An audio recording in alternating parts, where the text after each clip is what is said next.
पूर्ण ब्रह्म सारी सृष्टि के रचनार कुल मालिक कबीर देव जी की असीम कृपा से आप जी परमात्मा की अमृत वाणी को सुन रहे हो।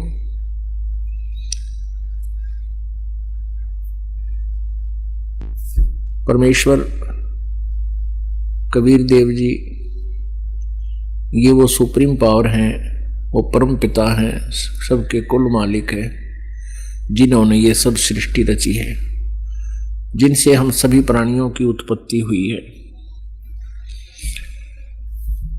हम सभी सतलोक में रहा करते थे, वहां कोई जन्म मृत्यु नहीं था, वृद्ध अवस्था नहीं थी। सतलोक के अंदर कोई किसी वस्तु का अभाव नहीं था, कोई कार्य नहीं था हमको।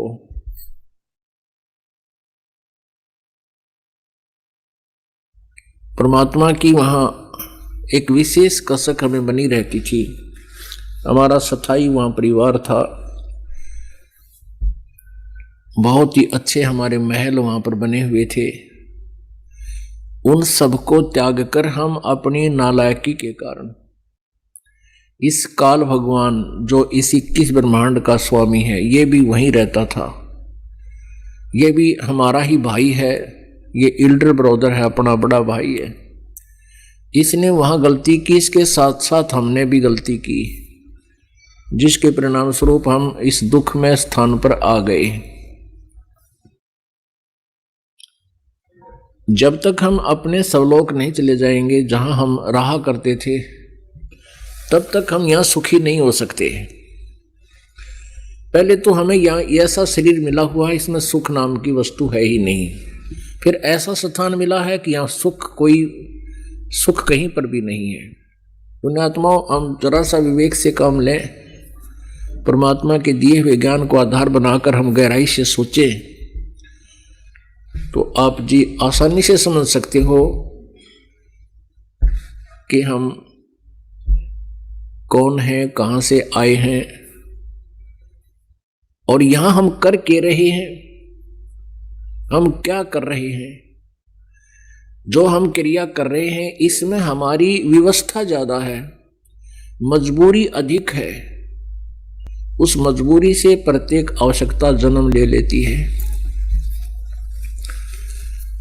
और जिस कारण से हम इस मनुष्य जीवन के मूल उद्देश्य को भूलकर इस काल के द्वारा फंसाए गए जाल में ही उलझ पुलझ रहते हैं। परमेश्वर कबीर जी स्वयं आते हैं, वो हमारे पिता हैं सभी के। उन्हीं को हमारे ऊपर हो रहे दर्द कहर का दुख होता है। अपनी ही संतान को दुखी देखकर पिता माता दुखी होते हैं, दूसरा कोई दुखी नहीं होता। पुण्यात्माओं, आज हम कितने दुखी हैं। किसी का बेटा मर गया है, किसी की बेटी विधवा है, किसी की टांग कट गई है, किसी की आंख फूट गई है। परिवार के परिवार नष्ट हो जाते हैं, कोई बीमारी से या किसी दुर्घटना से। पुण्यात्माओं, परमात्मा को दयालु बताते हैं और परमात्मा दयालु ही है। और यहां देखते हैं तो दया नाम की चीज कहीं भगवान के इतिहास में नजर नहीं आ रही।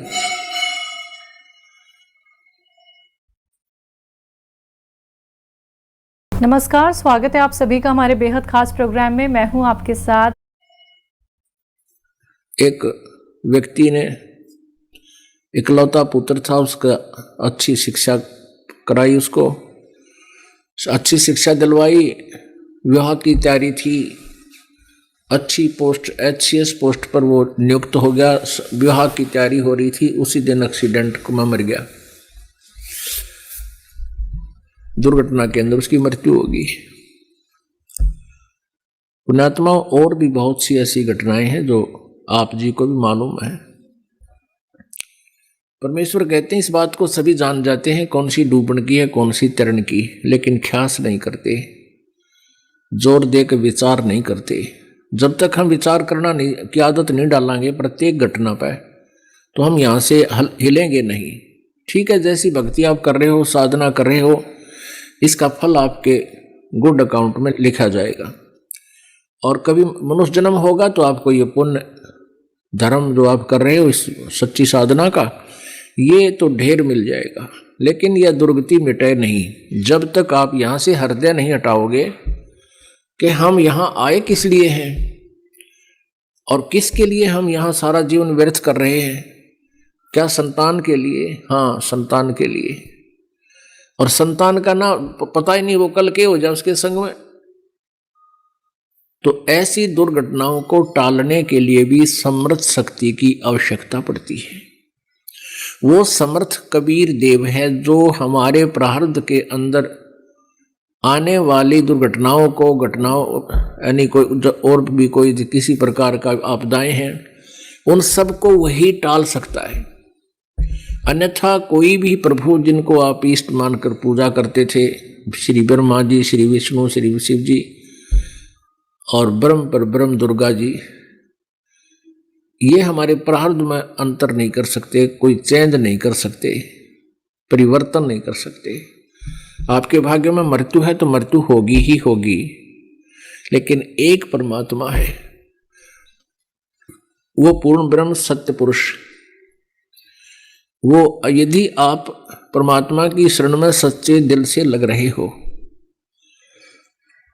और आपके परिवार में भी अगर कोई आपत्ति आनी है, उसको भी आपकी प्रार्थना से वो टाल देगा प्रभु। पुण्यात्माओं, इस अध्यात्म ज्ञान का बहुत गहरा और विस्तार है, बहुत इसमें गूढ़ रहस्य है और विस्तार के साथ इसको समझना पड़ता है। एक सदस्य नाम लिए हुए है घर का और सच्ची नीयत से भगवान के में समर्पित है, उसके कारण पूरा परिवार सुखी रहता है जब तक उसका जीवन रहेगा। बाद में चाहे उन पर बिजली पड़ो, जो नाम नहीं ले रहे अगर, और फिर उसमें क्या है कि जैसे एक परिवार का सदस्य सच्चे दिल से नाम लिए हुए है और सही श्रद्धा कर रहा है और पूरा विश्वास के साथ, आधीनी के साथ, सब मर्यादाओं में रहता हुआ कर रहा है इस परमेश्वर की सच साधना, तो उसको अन्य परिवार को भी क्रेडिट मिलता है, वो देता है, क्योंकि उसकी आस्था बच्चों में है और वो यही प्रार्थना करता रहता है कि परमात्मा मेरे बच्चों की सुरक्षा करना, मेरे बच्चों की रक्षा करना, इन पर कोई आपत्ति ना आवे, इनको संतान देना। तो वो क्या होता है कि वो क्रेडिट तो उनको मिल जाएगा आपकी प्रार्थना से, लेकिन आपकी भक्ति माइनस होती चली जाएगी और आप मोक्ष से वंचित रह जाओगे। आप जी को चाहिए कि उन बच्चों को भी मार्ग पर लगाओ,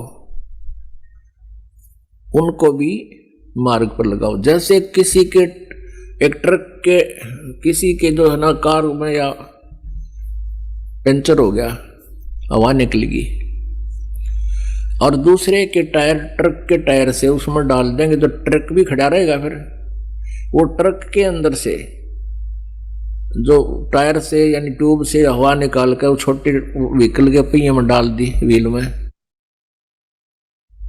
इतनी राहत आप अपने परिवार को दे रहे हो और आप फिर खाली हो जाओगे। आपको चाहिए कि अपने बच्चों को भी उसी रास्ते पर लगा दो और उनको भी पंप दे दो, भाई अपना रास्ता बता दो कि ऐसे ऐसे यहां से हवा डलवाओ, यानी परमात्मा के नाम का हैंड पंप लेकर के उसका अपने टायरों में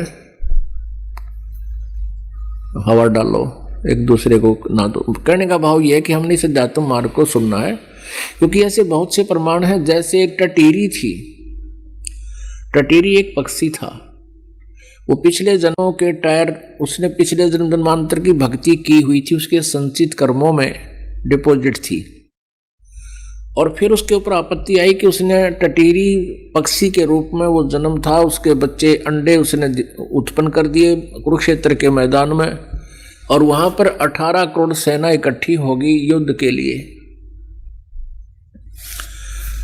तब उसने परमात्मा से प्रार्थना की थी, मेरे अंडों की, मेरे बच्चों की रक्षा करना प्रभु। आत्मा से रोई थी वो। उसी समय परमेश्वर ने ऐसी लीला की कि इंद्र के हाथी का एक घंटा जो गले में बांध रखा होता है, 88,000 मन का वहां से टूट के और उन अंडों के ऊपर आकर गिर गया। 18 करोड़ सेना के आपस में लड़ मरी, अग्निबाण छूटे, लेकिन अंडे सुरक्षित रह गए। तो पुण्यात्माओं, इस प्रकार वो पुण्यात्मा जो थी, पिछले जन्म जन्मांतर की पुण्यात्मा थी, और बीच बीच में हम बहुत सी गलतियां कर देते हैं जिसके दुष्परिणाम भी भोगने पड़ते हैं। वो टटीरी की योनि में दुख पा रही थी। परमेश्वर कबीर जी की शरण में की हुई साधना आपके कई जन्मों तक काम आती है। तो ऐसे उसने अपने संचित कर्मों को भी बर्बाद कर दिया और उन अंडों की रक्षा के लिए वो